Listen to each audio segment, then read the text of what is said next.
বলো বাবা, আচ্ছা কি খাবা?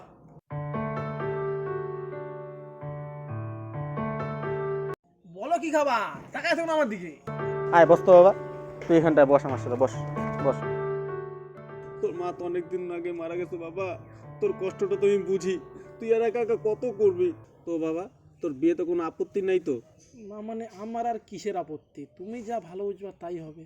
বাহ, এই না হইলো আমার ছেলে, আমি যা বলবো আমার ছেলে তাই শুনবে। তাহলে বাবা পরের মাসে বিয়েটা ঠিক করি। কিন্তু বাবা এত তাড়াতাড়ি মেয়ে কোথায় বাবা? তো বাবা মেয়ে তো আমি ঠিক করে ফেলাইছি। তাই নাকি? কোন মেয়ে? কেন, পাশের পাড়ার বকুল। কিন্তু বাবা ওই বকুলে তো আগে একবার বিয়ে হয়েছে, আবার একটা মেয়েও আছে। তো বাবা এই বয়সে আমাকে আর কোন কচি মেয়ে বিয়ে করবে বল? তোমাকে মানে কার বিয়ে হবে? কেন আমার বিয়ে?